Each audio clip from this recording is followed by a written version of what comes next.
ஃபைனலா விடுதலை பார்ட் 2 வந்து ரிலீஸ் ஆகிடுச்சு. நம்ம வெற்றிமாறனுடைய டைரக்ஷன்ல சூரி அண்ட் விஜய் சேதுபதியோட நடிப்புல இசைஞானி இளையராஜா மியூசிக்கல்னு சொல்லி உருவான இந்த விடுதலை பார்ட் 2 எப்படி இருக்குதுன்னு கேட்டீங்கன்னா என்ன சொல்றதுன்னே தெரியல. பயபலிங்க எல்லாரும் ஒரு பக்கம் பர்ஃபார்மன்ஸ்ல பட்டைய கலப்புறாங்க, இன்னொரு பக்கம் கதையுமே செம்ம இம்பாக்டா இருக்கு. விடுதலை பார்ட் 1க்குலாம் எந்த ஒரு எதிர்பார்ப்பும் இல்லாம தான் போயிருந்தேன். அந்த படம் எந்த அளவுக்கு ஒரு இம்பாக்ட கொடுத்துச்சோ அதை விட டபுள் மடங்கு தான் இந்த படம். பார்ட் 1 விட இந்த பார்ட் 2ல நம்ம வெற்றிமாறன் வந்து நிறையவே சேஞ்சஸ் பண்ணியிருக்கிறாரு. அதுல சிலது ரொம்ப புதுசா இருந்துச்சு. தமிழ் சினிமால இந்த சீக்வல் பார்ட் 2 படங்களுக்கு ஒரு சாபக்கேடு இருக்கு. பட் இந்த படம் அந்த சாபத்துல இருந்து எப்படியோ தப்பிச்சிருச்சு. நம்ம வெற்றிமாறன் எடுத்த படங்கள்லயே இது ஒன் ஆஃப் த பெஸ்டா இருக்கும். அண்ட் இந்த வருஷத்தோட கடைசி ஒரு பெஸ்ட் கண்டென்ட் ஓரியன்டட் படமாவும் இது இருக்கும். என்னதான் இந்த படத்தை பத்தி இவ்வளவு புகழ்ந்து பேசினாலும் ஸ்டில் இந்த படத்துல சில விஷயங்கள் சரியா அமையல. சோ அதெல்லாம் என்ன ஏது அண்ட் யாரெல்லாம் இந்த படத்தை பார்க்கலாம் அப்படிங்கறத டீடைலா பார்த்துருவோம். கண்டிப்பா இந்த வீடியோல ஸ்பாய்லர்ஸ் இருக்கு. சோ அதனால சின்னதா ஒரு ஸ்பாய்லர் அலர்ட் போட்டு வீடியோவை ஸ்டார்ட் பண்ணுவோம்.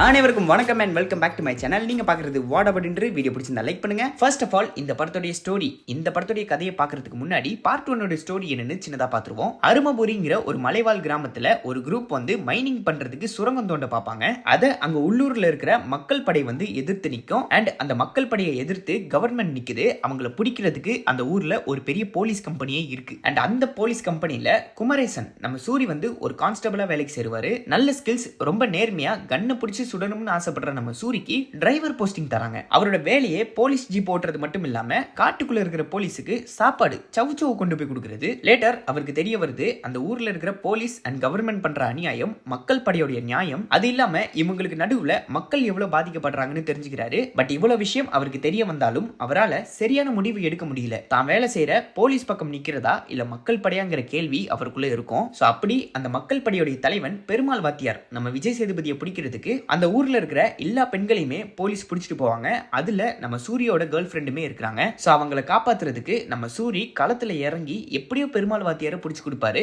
அதோடய பார்ட் 1 முடியும். அதை தொடர்ந்து இந்த பார்ட் 2ல பாத்தீங்கன்னா பெருமாள் வாத்தியார்னா யாரு, அவருடைய பிளாஷ்பேக், சாதாரண வாத்தியாரா இருந்த ஒரு மனுஷன் எப்படி இவ்வளவு பெரிய தலைவன் ஆனா, மக்கள் படை இப்படி உருவாச்சு, நம்ம சூரி கடைசியா யார் பக்கம் நின்னாரு அண்ட் பெருமாள் வாத்தியாருக்கு என்னதான் ஆச்சு அண்ட் கடைசியா ஒடுக்கப்பட்ட மக்களுக்கு ஒரு தீர்வு கிடைச்சுதாங்கிறது தான் இந்த படத்துடைய கதையா இருக்கு. பார்ட் 1 ஃபுல்லாவே நம்ம சூரிய பத்தி தான் அதிகமா காட்டியிருப்பாங்க. அவருடைய அம்மாக்கு ஒரு லெட்டர் எழுதுற மாதிரி இருக்கும். அது மூலமா தான் அங்க என்ன நடக்குதுங்கிறத நரேட் பண்ணுவாரு. பட் அதுவே இந்த பார்ட் 2ல பாத்தீங்கன்னா நம்ம விஜய் சேதுபதியை தான் அதிகமா காட்டியிருக்காங்க. ஓவராலா விடுதலை படம்னு எடுத்துக்கிட்டா நம்ம சூரி ஹீரோவாகவும் அண்ட் விஜய் சேதுபதி ஒரு மெயின் ரோல் பிளே பண்ற மாதிரி தான் கான்செப்டே. அதை இந்த பார்ட் 2ல லைட்டா மிஸ் பண்ணிட்டாங்களோ அப்படிங்கிற மாதிரி தான் தோணுது. பிகாஸ் இந்த பார்ட் 2 ஃபுல்லாவே விஜய் சேதுபதி பெருமாள் வாத்தியாரை பத்தி தான் அதிகமா பேசியிருப்பாங்க. ஜஸ்ட் ஒரு 20% தான் நம்ம சூரிக்கான சீன்ஸா இருந்திருக்கும். மத்தபடி விஜய் சேதுபதியோட பிளாஷ்பேக் அண்ட் பிரசன்ட்னு சொல்லி பாஸ்ட் அண்ட் பிரசன்ட்டை பேரலலா காட்டி ஒரு நான் லீனியர் ஸ்கிரீன் பிளேல கதையை கொண்டு போயிருப்பாங்க. ஓவராலா படத்துல எங்கேயும் லேக் அண்ட் போர் அடிக்காது.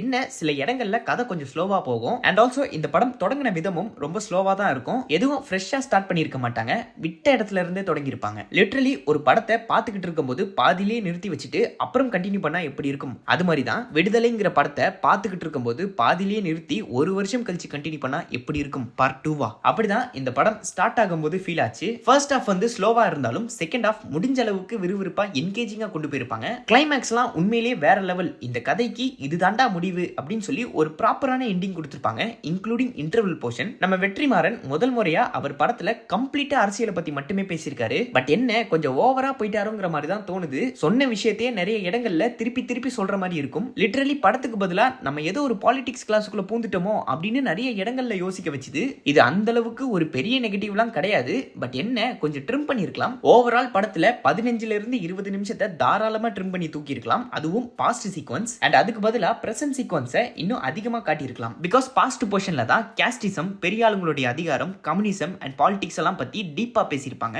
பார்ட் 1லயும் இருக்கும். பட் இங்க ரொம்ப ஸ்ட்ராங்கா ஆழமா சொல்லியிருப்பாங்க. சாதாரண வாத்தியாரா இருந்து எப்படி ஒரு தலைவன் ஆனாருங்கிறத கொஞ்சம் ஷார்ட்டா 30 நிமிஷத்துக்குள்ள சொல்லியிருக்கலாம். இதுக்கு இடையில வர அந்த லவ் போர்ஷன்ஸ்லாம் தேவையே இல்லை. பார்ட் 1ல அவருக்கான ஃபிளாஷ்பேக் இல்லாமே அந்த கேரக்டருக்கான இம்பாக்ட ப்ராப்பரா கொடுத்திருப்பாங்க. அப்படி இருக்கும்போது இதுல அவரை பத்தி அவ்வளோ பெருசா சொல்ல தேவையில்லை. அதுக்கு பதிலா நம்ம சூரிக்கு இன்னும் அதிகமான ஸ்கிரீன் டைம் வந்து கொடுத்திருக்கலாம். படம் ரிலீஸ் ஆகிறதுக்கு கடைசி நாள் அப்பயும் ஏதோ 8 நிமிஷத்துக்கு ட்ரிம் பண்ணதா நம்ம வெற்றிமாறன் சொல்லியிருப்பாரு. ஸோ அப்படி இருந்தும் கதை சில இடங்கள்ல ஸ்லோவா தான் போகும், தவிர்க்க முடியாது. அதை ஃபாலோ பண்ணி சினிமாட்டோகிராஃபிலாம் பார்த்தீங்கன்னா உண்மையிலேயே நல்லா இருந்துச்சு. முடிஞ்ச அளவுக்கு பெஸ்டா கொடுக்க பார்த்திருக்காங்க. அண்ட் அதிகமா லைவ் லொகேஷன்ல தான் ஷூட் பண்ணிருக்காங்க. அதெல்லாம் இன்னும் பெட்டரா இருந்துச்சு. நிறைய சீக்வன்ஸ் வந்து மலை பகுதியில் எடுத்திருப்பாங்க. நிறைய இன்டர்வியூஸ் அண்ட் மேக்கிங் வீடியோல எல்லாம் மூவி டீம் சொல்லியிருப்பாங்க அந்த சீன்லாம் ஷூட் பண்றதுக்கு எவ்வளவு கஷ்டப்பட்டாங்கன்னு. ஸோ அந்த ஹார்ட் ஒர்க் அண்ட் எஃபர்ட்லாம் உண்மையிலேயே இந்த படத்துக்கு சூப்பரா ஒர்க் ஆகிருக்கு. ஆக்ஷன் சீக்வன்ஸுமே வேற லெவல் தான். இந்த ஸ்டண்ட் எல்லாம் பாத்தீங்கன்னா ஓவர் பில்டப்பா இல்லாம ரொம்ப யதார்த்தமான ஃபைட் சீக்வன்ஸா தான் அமைஞ்சிருக்கும். படத்தோட பிகினிங்ல வர நம்ம கென் கர்னாஸோட ஃபைட்ல இருந்து இன்டர்வல் போர்ஷன்ல வர சண்டையா இருக்கட்டும் அண்ட் கிளைமேக்ஸ்ல வர கன் ஷூட்டா இருக்கட்டும் எல்லாமே பார்க்கிறதுக்கு நல்லா இருந்துச்சு. அண்ட் விஎஃப்எக்ஸுமே இந்த படத்துல குறை சொல்லாத அளவுக்கு இருக்கு. அது இல்லாம டைலாக்ஸ் இந்த படத்தோட ஒரு மெயின் ஹைலைட்டான என்கேஜிங் ஃபேக்டர்னா அது டைலாக்ஸ் தான். நிறைய டைலாக்ஸ் வந்து ரொம்ப இம்பாக்ட்ஃபுல்லா இருந்துச்சு. ஸ்டார்டிங்ல கென் கர்னாஸ் அவர் சொல்ற டைலாக், நீ கூப்பிடுறது இல்லடா என் பேரு, நான் சொல்றது தான் என் பேரு அப்படின்னு சொல்ற டைலாகா இருக்கட்டும். நம்ம விஜய் சேதுபதி சொல்ற டைலாக், என்ன 4 போலீஸை வச்சு அடிச்சு ட்ரெஸ் இல்லாம உட்கார வச்சதுக்கு அப்புறம் தான் நானும் நீயும் சமம்னு தோணுதுல, வழி நடத்த தலைவன் தேவையில்லை தத்துவம் தான் தேவைன்னு சொல்றதா இருக்கட்டும். வன்முறைங்கிறது ஒரு மொழி, பொதுவா நாங்க அந்த மொழியில பேச மாட்டோம், பட் எங்களுக்கு அதுவும் பேச தெரியும்னு சொல்றதாகட்டும். இந்த மாதிரி எக்கச்சக்கமான டயலாக்ஸ் இருந்திருக்கும். அதெல்லாம் கேட்கறதுக்கு உண்மையிலேயே அட்டகாசமா இருந்துச்சு. அதை தொடர்ந்து மியூசிக்கல் நம்ம இசை ஞானி இளையராஜா தான் இந்த படத்துக்கு மியூசிக் பண்ணியிருக்காரு. இந்த படத்துல மியூசிக் வந்து அந்த அளவுக்குலாம் இல்ல, ரொம்ப சூப்பரா இருக்கணும்னு சொல்லிட முடியாது, அதே நேரம் குறை சொல்லாத அளவுக்கு இருக்கு. பார்ட் 1ஓட கம்பேர் பண்ணும்போது இவங்க பிஜிஎம் அண்ட் சாங்ஸ்ல அந்த அளவுக்கு கான்சென்ட்ரேட் பண்ணாத மாதிரி தான் இருக்கு. பார்ட் 1ல அந்த லவ் சாங்ஸ் எல்லாம் கேட்கறதுக்கு உண்மையிலேயே நல்லா இருக்கும். அண்ட் ஆல்சோ கதைக்கு அது ஒரு முக்கியமான விஷயமா அமைஞ்சிருந்தது. பட் இங்க அந்த லவ் சீக்வன்ஸ் ஹீரோயின் நம்ம மஞ்சு வாரியரோட கேரக்டர்லாம் தேவையே இல்லாத மாதிரி தான் இருக்கும். அப்படி இருக்கும்போது லவ் சாங்ஸ் எல்லாம் அந்த அளவுக்கு எஃபெக்டிவாவே படல. அண்ட் பேக்ரவுண்ட் மியூசிக் பார்ட் 1 மாதிரி இங்கேயும் பிஜிஎம் வந்து ஓகேவா தான் இருந்துச்சு. பிஜிஎம்மால ஒரு சீன் எலிவேட் ஆச்சு அப்படின்னு சொல்ற அளவுக்கு எதுவும் இல்ல. இன்டர்வல் போர்ஷனுக்குலாம் பேக்ரவுண்ட் மியூசிக் வந்து இன்னும் ஹைப்பா இருந்திருந்தா நல்லா இருந்திருக்கும். அசுரன் மாதிரியான ஒரு சீக்வன்ஸ் தான் அது. ஒரு ப்ரூட்டலான ஆக்ஷன் சீக்வன்ஸ்க்கு நம்ம ஜிவி பிரகாஷ் அதுல வா அசுரா வான்னு ஒரு பயங்கரமான பேக்ரவுண்ட் மியூசிக்கை போட்டு தெரிக்க விட்டுருப்பாரு. அது மாதிரி இல்லைனாலும் கொஞ்சம் பெட்டரா பண்ணி இருந்திருக்கலாம். ஸ்லோவா போற சீன்ஸ் எல்லாம் பிஜிஎம் மூலமா இன்னும் என்கேஜிங்கா கொண்டு போயிருக்கலாம். சில பிஜிஎம்ஸ் வந்து இது எங்கேயோ கேட்ட மாதிரி இருக்கே அப்படின்னு தோணும். நம்ம இளையராஜா அவரோட மத்த படங்கள்ல போட்ட பிஜிஎம்ஸை லைட்டா இந்த படத்துல வந்து ரிசம்பிள் பண்ணியிருக்காரு. நம்ம தலைவர் நடிச்ச தளபதி படத்தோட பிஜிஎம்லாம் லைட்டா வந்துட்டு போகும். மத்தபடி மியூசிக்ல எந்த ஒரு குறையும் இல்ல. இதை தாண்டி இந்த படத்துல இருக்கிற ஒரு பெரிய நெகட்டிவ், இந்த படம்னு மட்டும் இல்ல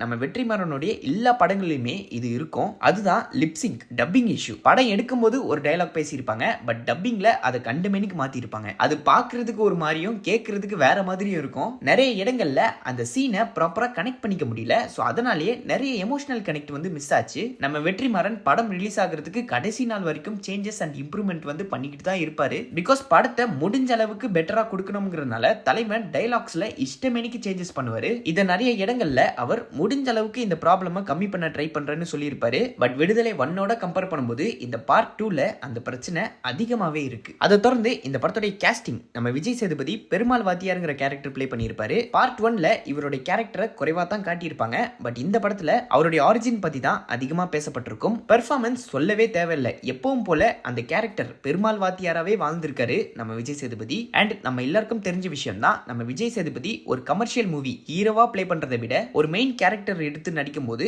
அது உண்மையிலேயே அவருக்கு ப்ராப்பரா ஒர்க் ஆகும். ரீசெண்டா மகாராஜால யதார்த்தமா ஒரு டிஃபரெண்ட் ரோல் பிளே பண்ணி பட்டே கிளப்பி இருப்பாரு. அதை ஃபாலோ பண்ணி இப்ப இந்த பெருமாள் வாத்தியாருங்கிற கேரக்டர் தலைவன் எந்த கேரக்டர் கொடுத்தாலுமே அதுல மாசா சம்பவம் பண்றாருங்க. வில்லன் வேணுமா வில்லன் இருக்கு, அப்பா கேரக்டர் வேணுமா அப்பா கேரக்டர் இருக்கு, தாத்தா கேரக்டரும் பண்ணுவேன், 2 ஹீரோயின்ஸோடய நடிப்பேன், லேடி கெட்டப்பும் போடுவேன்னு சொல்லி எந்த கேரக்டர் கொடுத்தாலும் நல்லாவே பிளே பண்றாரு. அண்ட் ஆல்சோ நிறைய ரோல்ஸ் வந்து அவருக்கு ப்ராப்பராகவே சூட் ஆகுது. அதே போலதான் இந்த பெருமாள் வாத்தியாருங்கிற கேரக்டருமே இந்த படத்தோட பெரிய பாசிட்டிவே நம்ம விஜய் சேதுபதி தான். சோ இவர் ஒரு பக்கம்னா இன்னொரு பக்கம் நம்ம சூரி. பார்ட் 1ல சூரிய மெயினா விஜய் சேதுபதியை சைடா காட்டியிருப்பாங்க. பட் இந்த பார்ட் 2ல அது அப்படியே ஆப்போசிட். ஆரம்பத்திலே சொன்னதுதான், நம்ம சூரி ரொம்ப கம்மியான டைமுக்கு தான் வந்திருப்பாரு. பட் இந்த பார்ட் 2 கதையும் நம்ம சூரியோட நரேஷன்ல தான் போகும். பார்ட் 1ல அவர் அவங்க அம்மாக்கு லெட்டர் எழுதுற மாதிரி தொடங்கியிருப்பாரு. அதே மாதிரி இதுல அந்த லெட்டர்லயே முடிச்சிருப்பாரு. ஓவரால் விடுதலை 1 and 2 ஒரே படமா கன்சிடர் பண்ணீங்கன்னா நம்ம சூரிக்கும் விஜய் சேதுபதிக்கும் ஈக்குவல் டைம்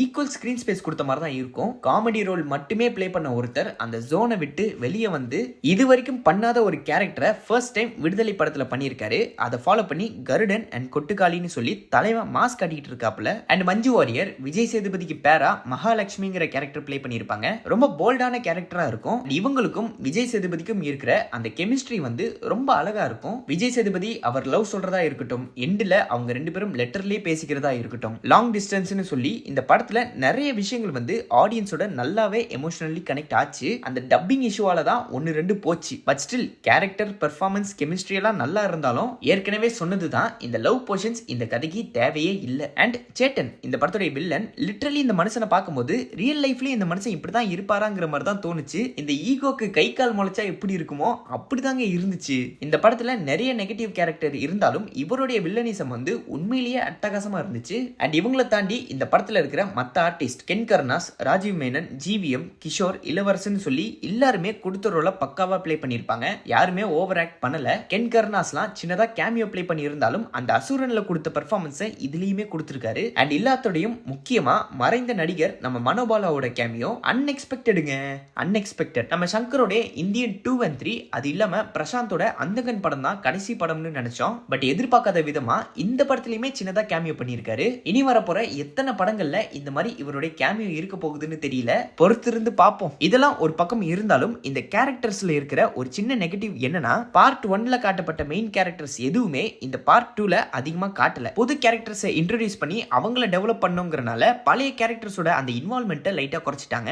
இதுக்கு காரணம் அதே ஃபிளாஷ்பேக் போர்ஷன் தான். பிரசன்ட் சீக்வன்ஸ் அதிகமா இருந்திருந்தா மேபி பழைய கேரக்டர்ஸ்க்கான அந்த ஸ்கிரீன் டைம் வந்து அதிகமா இருந்திருக்கலாம். அதை தொடர்ந்து இந்த படம் யாரெல்லாம் பார்க்கலாம் அப்படின்னு கேட்டீங்கன்னா, ஃபேமிலி ஆடியன்ஸுக்கு இது ஒர்க் ஆகாது. ஏ சர்டிஃபைட் நிறைய வயலன்ஸ் அண்ட் ப்ரூட்டல் கண்டென்ட்லாம் இருக்கிறனால குழந்தைங்க இந்த படத்தை பார்க்க முடியாது. பட் ஸ்டில் 18+ இருந்தாலும் நிறைய இடங்கள்ல டயலாக்ஸை வந்து மியூட் பண்ணியிருக்காங்க.